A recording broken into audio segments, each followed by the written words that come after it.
Good evening, my non-existent viewers. Before we get into part 16 of Turtle Tuesday, two things. First of all, don't call me gross for wearing the same clothes in 2 episodes in a row. I'm actually filming this and part 15 on the same evening. And second of all, just like last week we talked about the Cybenrock's snake-necked turtle, I'm going to talk about another snake-necked turtle species, but this time it's going to be the McCord's snake-necked turtle, which is also we have quite a few of these guys at the reptile house at the Columbus Zoo, and they are in the same genus as the Cybenrock's snake-necked turtle, known as Kelodina.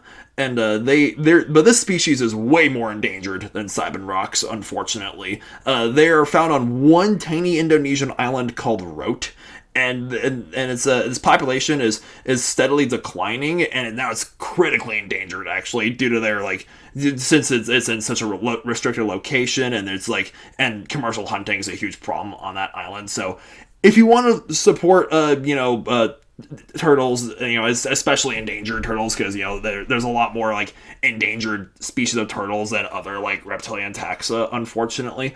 Please pay the reptile house a visit and show these guys some love. And just like the Cybenrock's snake-necked turtle species, these guys use their snake-like neck as they swim through the lakes and rivers to hunt prey such as frogs and fish and insects. Oh my goodness, April O'Neil is getting sassier than Raphael in this episode, because I'm watching episode 9 right now. I'm almost at the 9-minute mark, and Leonardo asks, excuse me, Kurtzman and April to stay outside for lookout. April's like, stay outside? Stay outside! It's this whole episode she's been complaining about not being able to keep up with the turtles, and not being able to run as fast, and just getting more frustrated. She sounds like Raph. I wonder if there's ever going to be a scene where she just goes full Raphael on somebody. And Kurtzman is an interesting character already. It's too bad the Krang attacked his apartment and he lost his notebook, but it's I like the scene where where the turtles and April find his whole office of just his investigation and the mutants and the Krang, and he's oh, the Krang have been performing experiments on humans for thousands of years. They only need a specific type of human DNA code or something, and April and her mother were the perfect fits.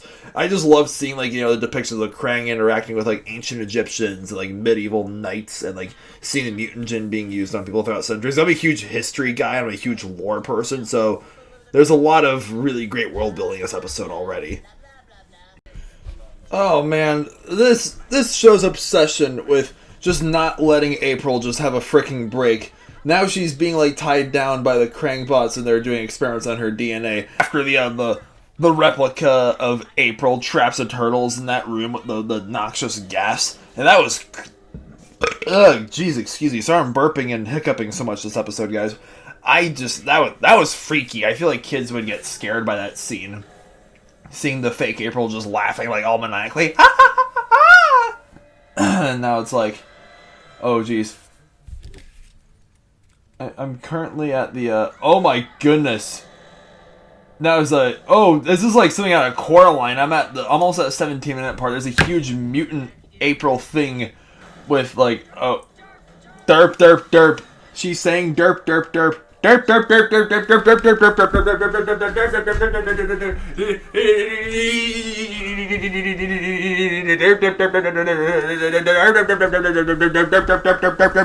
derp, derp, derp.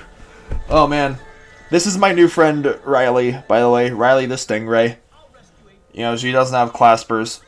That's a dead giveaway between male and female stingrays, is that males have claspers, used for mating rituals, and female stingrays don't. And yeah, and I had a job interview recently at the zoo with their education department, so and I had to give a little presentation about stingrays. I was given an option between stingrays or kangaroos, and I chose stingrays, so I used Riley as a prop for my interview. But I'll keep you guys posted. Like I said, I'm recording this episode the same night as my last episode, part 15. I'm just gonna schedule these videos to go up on, the next 2 Tuesdays from the day I'm filming these. So yeah, I'll keep you guys posted on what they have to say, like, you know, my plans for 2025 and everything. All right, I just got done watching episode 9. Now we're on to episode 10. Like, here's the thing, that near the end of that episode, April, she's on the bed with the Krang, and like she psychically has her brain burst, and it just knocks out all the nearby Krang, but not the turtles. Weirdly enough, I'm interested as to why that is. And like I said at the start of this episode, when is she ever going to be full Raph? And she does. She goes full Raph on all the turtle the April clones with her fans, and like, and the turtles step in and start like beating up the other the fake Aprils, and then Mikey's like, "Oh, that's gross. I got April derp all over my nunchucks." Like, yeah, that was a lot of decapitation.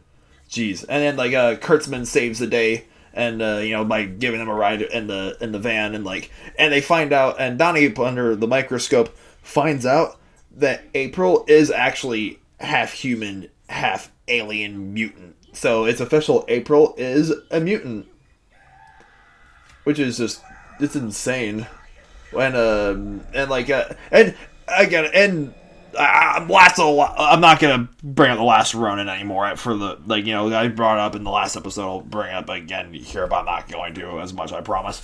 Her daughter Casey Marie Jones is a mutant too, just from all the mutant gen that April was exposed to. It makes sense that her kid would be a mutant too. And okay, so I'm watching the start of the episode, and Casey Jones and April. Oh, geez. Casey Jones and April are in the sewers, and it appears that April thinks that Casey's a mutant, but it turns out she's just seeing things. And apparently there's a giant mutant squirrel in the sewers. Oh wait, it's Wingbat or Wingnut. Alright, it's episode time. I'm like, it's funny. These episodes have been both my reviews and my reactions at the same time.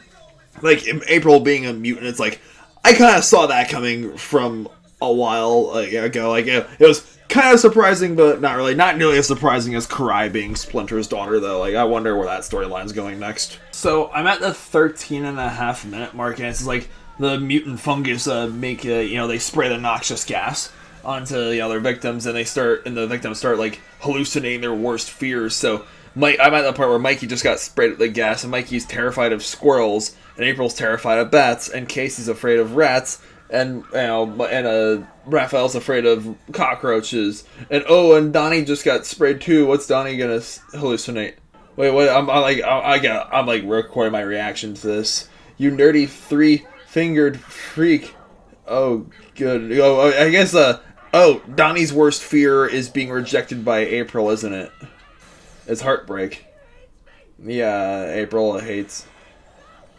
Oh, well, poor Donnie. He's just a poor little boy just trying to get the girl. This whole series. I wonder, if those things spray Leo, Leo just got sprayed. Oh, jeez. Oh, man. Here we go. I guess I'm gonna take a guess. His worst fear is, failure and losing his team. Oh no, and this is okay. All the mushrooms and mutant mushrooms. This is arguably the trippiest episode in the entire series so far, at least, because this episode plays with a lot of different animation styles. Mikey does a Super Mario Bros. Reference when he's jumping on the mushrooms, and the animation changes, and there's all these different this really just wacky imagery this episode with mushrooms. I wonder how Nickelodeon gets away with stuff like this. I'm still not over the Psychowitz bad coconut juice scene in Victorious. And I just got done with episode 10 of the season 2 of Teenage Mutant Ninja Turtles, where Leonardo figures out the mutant mushrooms are weak to sunlight, and he breaks open the barrier, the ceiling, and the sun shines all over the mushrooms, and he saves the day. And Mikey gets everyone a pizza with anchovies and pepperoni and extra mushrooms, and I was like, Mikey, seriously, you got mushrooms all over the pizza? And yeah, it's funny because the episode they were running from mutant mushrooms, and this time they had like, just regular edible mushrooms just on the pizza. And anyways, that's gonna do it for this episode of Turtle Tuesday. Thank you so much for watching, and I asked this in the last episode, I'll say it again here. If there's like a particular length you like me to cap these episodes at, max of 10 minutes, max of 20 minutes, let me know in the comments down below. And I am determined to talk about more real turtle species these episodes too, because I think with when I reviewed all the season 1 episodes, I think I did too many double reviews of the two Turtles episodes and movie reviews I'd see on Tuesdays, because Discount Tuesday, I wanted to squeeze in time for both, right? But I think I was doing too many of those and not enough turtle fact themed episodes. Or if there's another theme you'd like to have in mind with this, let me know in the comments down below. Or if there's a real turtle species you'd like me to talk about in these videos, let me know. And yeah, thanks for watching. Have a good night. Stay beastly.